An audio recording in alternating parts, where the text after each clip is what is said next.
Okey, Assalamualaikum warahmatullahi wabarakatuh. Apa khabar semua fans Harimau Malaya? Hari ini saya excited gila ke sebab hari ini saya dapat berjumpa dengan CEO Selangor FC Dr. Johan.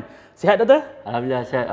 Untuk pengetahuan doktor adalah CEO pertama yang sudi menerima kehadiran kami. Terima kasih banyak-banyak doktor. Sama-sama. Saya pun berbesar hati yang Harimau Malaya hubungi saya dan nak ingin interview dengan saya. Thank you so much for coming to Selangor FC Training Ground. Alhamdulillah. Okey doktor, kita pergi kepada persiapan dan perkembangan semasa lah untuk training. Katanya sekarang dekat Pahang kan, semua player dah ada ke macam mana?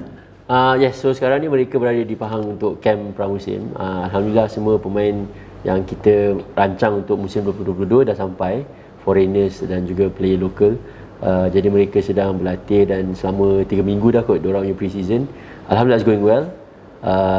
And saya rasa untuk musim depan kita ada very good balance lah dalam squad kami. Kita ada player-player muda yang sangat-sangat berbakat, tapi kita pun mempunyai player berpengalaman yang saya rasa akan memberi satu suntikan yang baiklah kepada pasukan Selangor bagi musim 2022. So insyaAllah hopefully tahun ni tahun lebih baiklah compared to musim-musim yang lepas. Okey, bila doktor cakap tentang lebih baik tu, kita nak tahu sebenarnya target yang utama. Kalau macam kita dengar dekat Facebook, netizen banyak fans Selangor jugalah minta kita nak ke Asia semula. Dalam masa yang sama ada minta juga at least 1 cup. Tapi saya ada baca juga artikel lain yang doktor kata nak top 3 liga. Yang mana keutamaannya doktor? Actually keutamaan kami nombor 1 is untuk kita qualify ke Asia lah. Anything more than that alhamdulillah would be a big bonus untuk kami. Of course kita pun nak menang, tapi untuk I would say proses transformasi ataupun peralihan ni, kalau kita dapat layak ke Asia, either melalui top 2 Super League ataupun champion FA Cup ataupun Malaysia Cup lah, tak tahu dia punya format akan berubah kalau ada cancellation, tapi ataupun champion of one of the cup, kita pergi layak ke Asia, itu fokus kami lah. So that's the biggest target untuk tahun 2022. Okey, saya kalau memandang daripada luar lah kan, saya nampak perubahan actually Selangor untuk 2-3 tahun ke belakang ni dari segi branding dia. Dia nampak lebih eksklusif, lebih dekat kepada fans. Doktor sendiri tengok perubahan ni kebaikan kepada pasukan dalam bentuk macam mana? Saya rasa di Selangor ni kita banyak membuat kita punya fokus ke arah 5 perkara lah. 5 key area lah, pentadbiran, first team, pembangunan, infrastruktur dan juga penjanaan pendapatan, commercialization lah. So memang 5 perkara ini menjadi teras ataupun guided rujukan utama bila kita buat apa-apa kerja. Dan dalam tempoh 2-3 tahun ni, kelima-lima perkara ni memang kita ada sentuh sikit lah. Jadi I would say satu fokus area yang mungkin belum membuahkan hasil would be the first team. Sebab kita masih belum dapat target kita dah put forward. Tapi dari segi pembangunan bola sepak, kita nampak lebih ramai player muda diterapkan dalam pasukan utama, penganjuran liga-liga, even though Liga FAS, tapi kita mempunyai kerjasama yang rapat dengan FAS.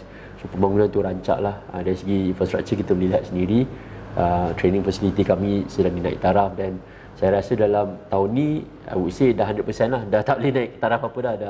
Kita untuk training ground sudah lengkap lah. Pentadbiran kita lihat kita lebih efisien, dan juga kita tak ada masalah dengan kelewatan bayar gaji, tak ada masalah dengan benda-benda basic ni. Memang betul ada dalam kelab, tapi seringkali benda ni tak dapat dibuat. So alhamdulillah sepanjang 2-3 tahun ni tak ada masalah dengan tunggakan dan sebagainya lah. Dan finally commercialization, dan juga dengan penyokong tu kita obviously nampak lah media sosial kami lebih aktif, dan juga kita pun ingin dekatkan diri dengan fans, sebab fans adalah pemegang taruh antara yang paling besar lah dalam kelab bola sepak Selangor. So these are the things yang kita buat sepanjang 2-3 tahun lepas inilah. So bila saya datang tadi, saya tengok fasiliti semua dah naik ni kan. Ini bila jangkaannya akan siap sebenarnya doktor? Saya rasa macam indoor field tu saya rasa akhir bulan 2 akan siap. So dan pejabat jurulatih pun dalam bulan 3. Once benda ni dah siap, mungkin kita akan buat recovery pool yang kecil untuk pemulihan players. Once sudah siap, saya rasa dah dah siap cukup lah sepenuhnya. Sebab kita kita punya physio center dah ada, gym kita dah ada, so that's for this facility memang saya rasa dah maksimum lah. Okey, tapi yang paling saya tertarik sebenarnya sebab Selangor buat langkah berani sebenarnya. Lancarkan jersey, siap hari jersey Selangor jauh lebih awal daripada tim-tim lain. Tim-tim lain masih ada yang cari players, yang belum tahu siapa manager, tapi Selangor dah siap keluarkan jersey. Apa actually dia punya strategi untuk lancarkan jersey lebih awal? I think kita ingin start the season dengan baik lah. So bila kita habis selalunya Malaysia Cup awal bulan 11, bulan 12, dia ada gap besar daripada habisnya Malaysia Cup dengan season baru kan. Jadi kita nak make sure penyokong kita sentiasa engage, sentiasa ada something to look forward to. Jadi that's why kita letak awal so that kita boleh ada masa untuk keluarkan yang second, yang third, and benda tu build up to the first match of the season lah.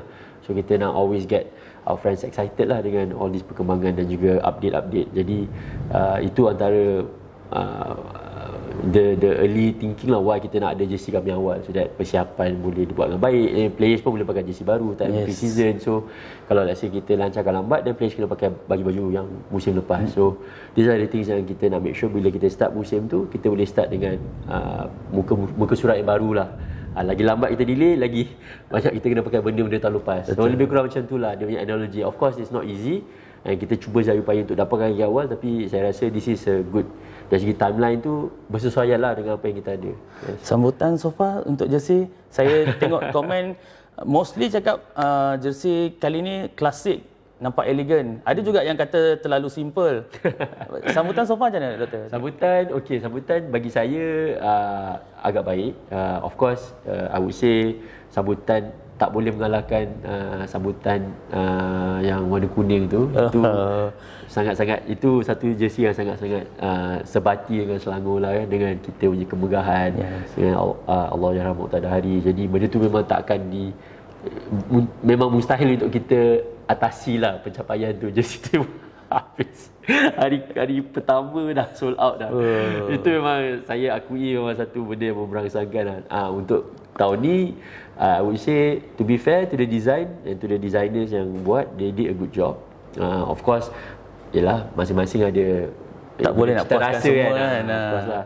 Tapi saya rasa in terms of dari segi pendapat saya sendiri, saya rasa jersey tersebut mempunyai keunikan dia sendiri, and material dia pun cantik, colour dia pun warna merah sebati dengan kita, and yang paling penting is tema tahun ni lah, which is merah kuning lambang kebanggaan. So itu satu ungkapan yang saya rasa semua Selangorian sangat-sangat berbangga lah. And itu, this is who we are. Dia macam YNWA lah.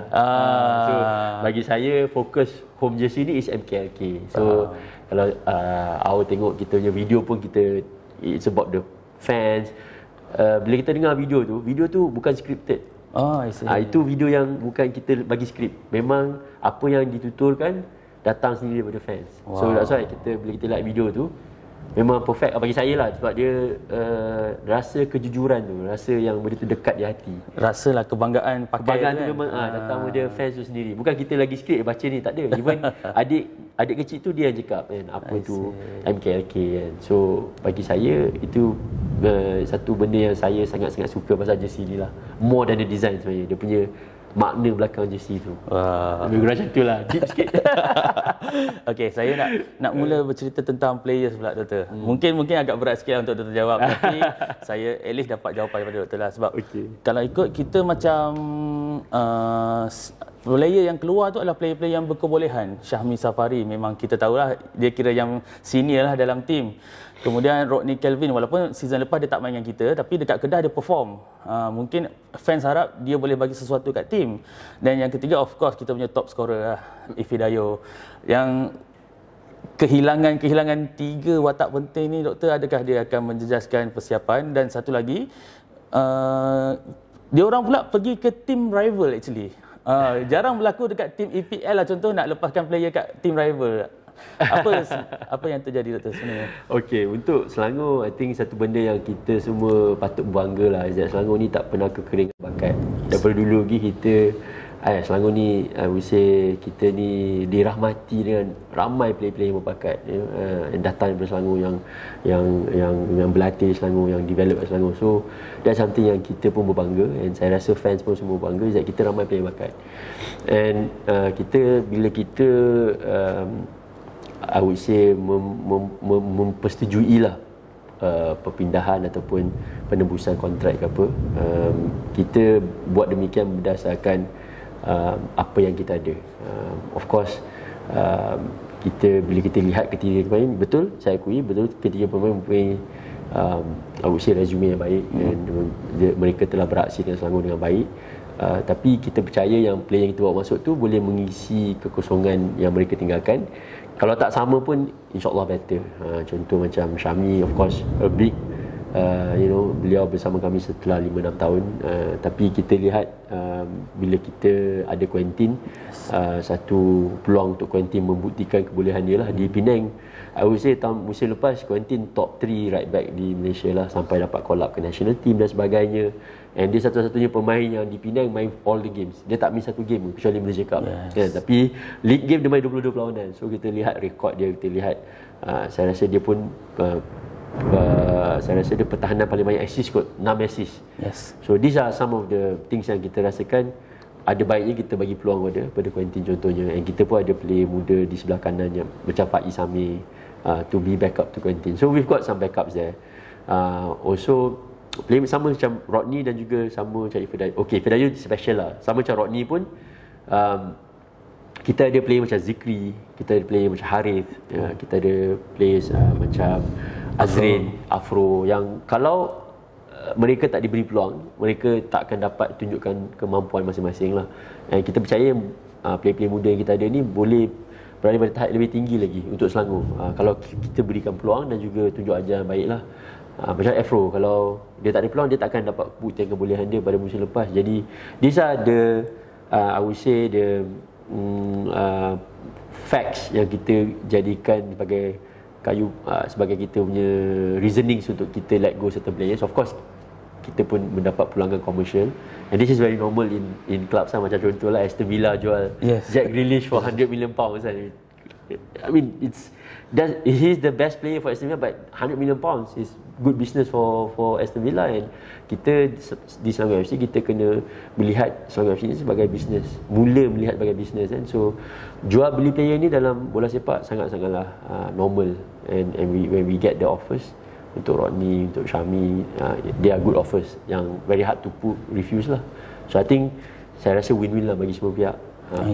And dari segi Ifedayo lah, of course kita memang satu kehilangan yang besar. 26 gol satu season tu memang luar rekod lah. Rekod Super League memang luar biasa. And to be honest, bagi Ifedayo dia memang sangat bahagia, dia sangat gembira kat Selangor. Hari terakhir dia jumpa saya, dia cakap dia hampir menangis dan dia cakap Selangor FC adalah klub yang paling baik yang dia main sepanjang kerjaya hidup bola sepak dia. Dia cakap Selangor FC lah jadi yang menjadikan dia Ifedayo. So dia sangat menghargai yang kita ada hubungan yang baik dengan Ifedayo. But of course lah, bola tu is a business. Player pun kena jaga mereka punya own kebajikan, and if he's given a very good offer, and it's not fair for me to kita memang nak counter kan, tapi dia punya kontrak sangat-sangat baik yang dia dapat lah daripada Melaka. And for us, kita sebagai sebuah club yang again kita kena lihat sebagai bisnes, kita tak boleh berbelanja di luar kemampuan. And of course kita memang sayang dia, kita nak dia, tapi kalau ia bermaksud kita sign a player yang mungkin akan menjejaskan kebolehan kita bayar gaji, bayar on time semua, itu kita bagi saya tak bertanggungjawab lah. So kita belanja ikut kemampuan, and of course kita terpaksa lepaskan dia because dia dapat a very good offer. Tapi saya rasa pemain-pemain yang kita bawa masuk sedikit sebanyak boleh kita yakinlah boleh mengisi kekosongan tu lah, insyaAllah. Okay, saya ada baca artikel doktor juga dekat tempat lain. Macam doktor tu pun ada sebut cakap tadi yang yalah sebab sebenarnya offer yang diberikan tu sesuatu yang susah nak ditolak lah. Tapi mungkin dalam keadaan sekarang duit tu boleh selamatkan klub untuk pengurusan lain kan. Adakah pada masa depan juga, contoh kalau season ni Afro memang jadi MVP ke, bila ada orang offer untuk Afro pun kita sanggup lepaskan dia ke macam tu? It depends. Macam contoh player yang berkontrak, kita mempunyai I would say leverage lah untuk kita get something. Player-player yang tak ada kontrak ni yang kita mungkin kehilangan, kita tak dapat apa-apa pulangan lah. Jadi kebanyakan player-player kita yang ada memang kita Selangor ni is a project. So a lot of the players dalam Selangor ni they are on longer, kita mempunyai masa depan dengan orang. So kita memang we have good contracts with them lah untuk a few more years. So we have more control and kita pun dapat memastikan yang masa depan kita a bit terjamin lah sebab player-player ni dah diikat. So that's what we've done in our contract management system lah. But of course for foreigners tu susah lah untuk kita sign lama kan. Kita dah pernah buat sign kontrak panjang kan. Kadang-kadang benda ni kalau silap tu dia a bit painful lah dari segi kesilapan dia memang sangat-sangat mahal lah kalau kita silap sign foreigner kan. So these are the things yang kita belajar along the way and kita kena be a bit more careful. So tapi saya rasa foreigners ni kalau dia short term tak apa lagi because kat luar banyak option foreigners. Kat Malaysia local player ni pool dia agak kecil. So I think kita kena be a bit strategic lah in terms of siapa yang kita nak offer longer contract, siapa yang kita nak offer one year contracts. Benda tu kita kena buat, benda tu is a learning process lah yang continuously saya pun sedang belajar lah.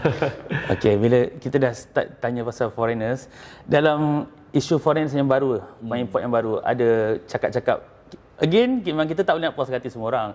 Tapi bila fans bercakap, saya sajalah nak ajukan dekat doktor kan. Betul. Ada yang macam tertanya-tanya, kenapa ambil Bahar yang dah 35, 36 dan kenapa ambil Kayon yang dari Thai League 2, bukan Thai League 1? Sebab kita expect yang tinggi, why kita tak ambil yang dari tahap tertinggi, doktor? Faham. Saya setuju. Saya rasa benda ni bila pemain-pemain tu diusulkan oleh head coach Michael, of course kita banyak mempersoalkan dan kita pun challenge lah kan kenapa kan. And berdasarkan feedback yang kita dapat, contoh Bahar, even though Bahar 35 tahun pada tahun ni, tahun lepas dia 34, kita lihat prestasi dia di peringkat antarabangsa memang sangat merangsangkan lah.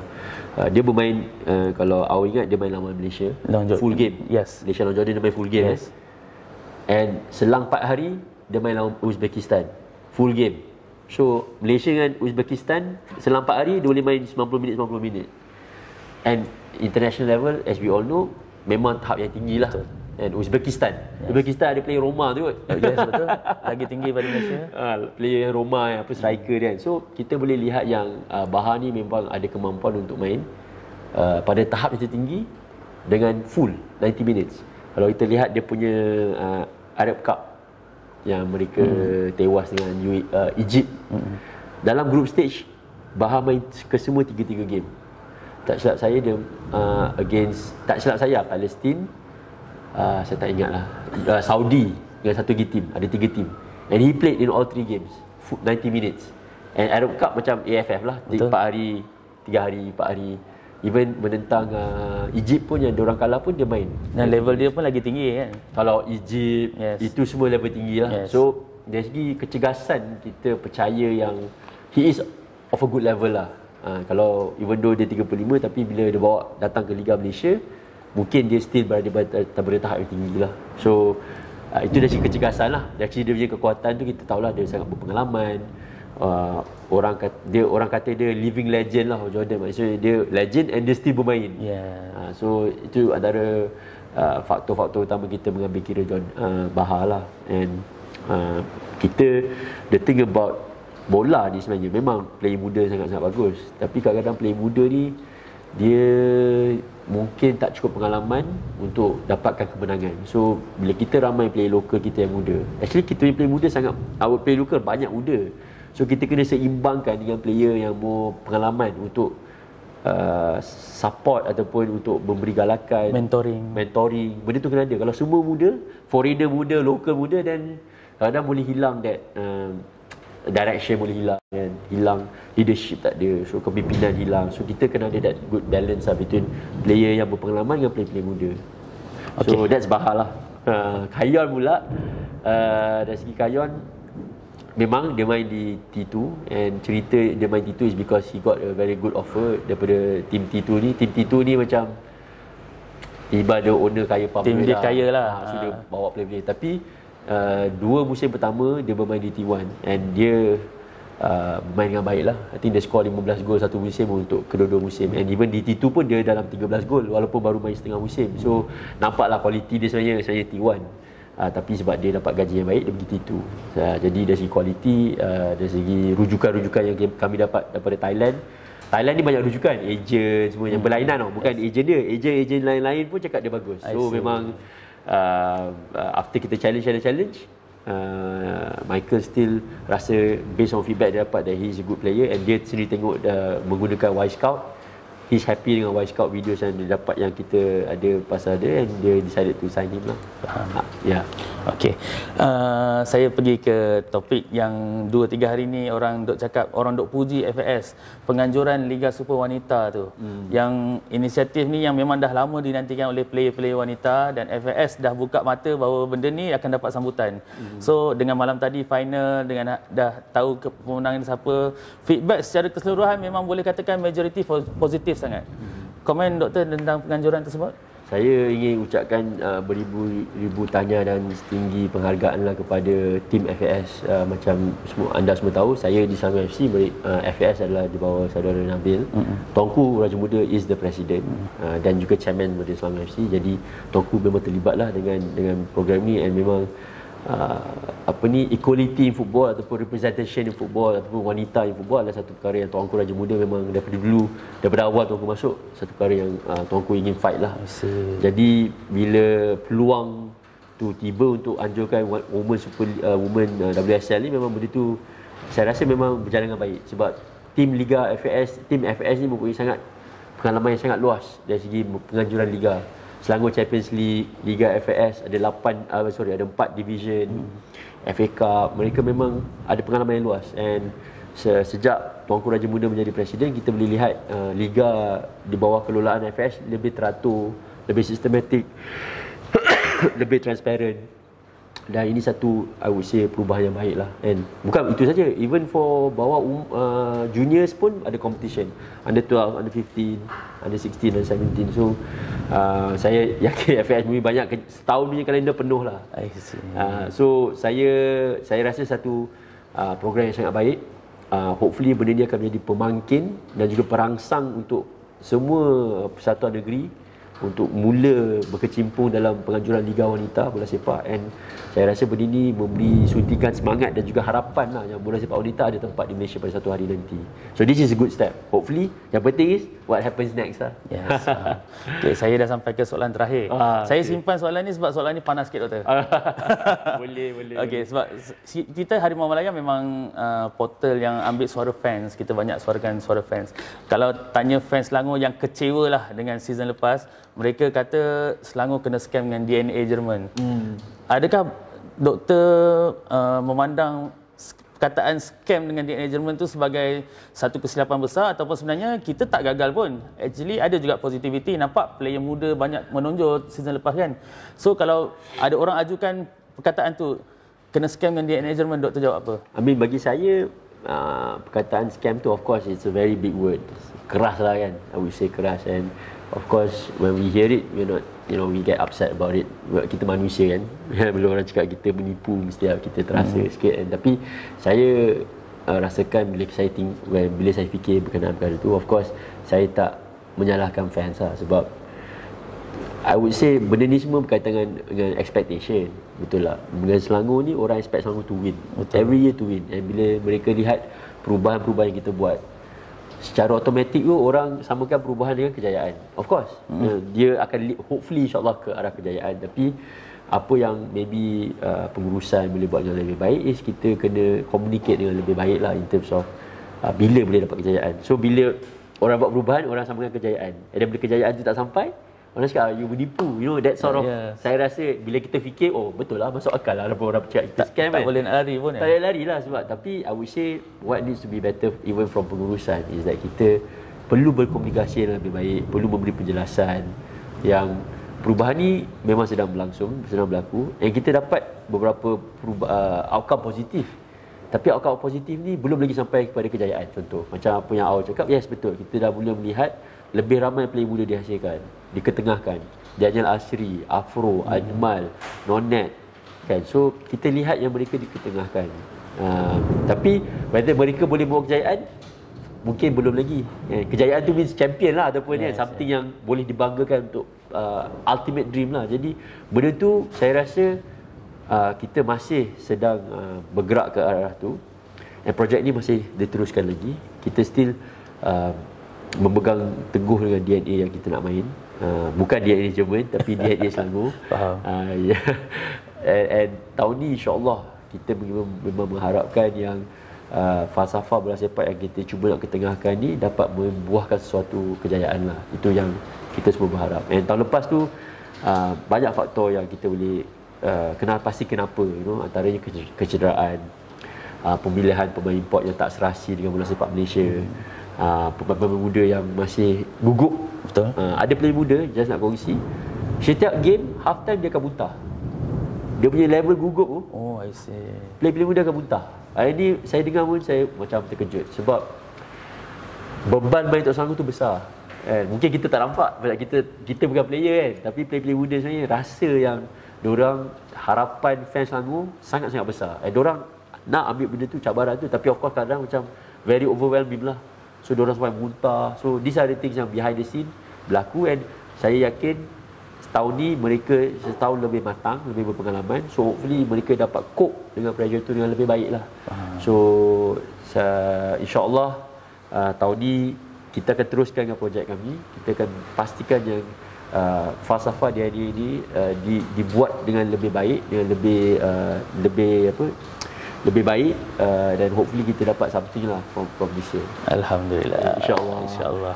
Okey, saya rasa saya tak ada apa nak tanya dah, Doktor. Walaupun hujan dekat luar, soalan dia panas-panas ni kan. Okey. Siapa pun saya nak ucapkan terima kasih banyak-banyak sebab again Doktor CEO pertama yang sudi menerima kami. Terima kasih banyak. Thank you so much. Thanks for being so humble, so friendly. Terima kasih banyak. Dan kepada anda semua fans Harimau Malaya, terus support bola sepak tempatan kita, support tim anda. Kalau fans Selangor, terus support tim Selangor. Dan jangan lupa subscribe dan follow semua media sosial kami. Ada website, ada Facebook, TikTok, IG, Twitter, semua ada. Tekan loceng supaya tak terlepas sebarang konten. Okey, kita jumpa lagi di lain masa. Assalamualaikum. Bye-bye.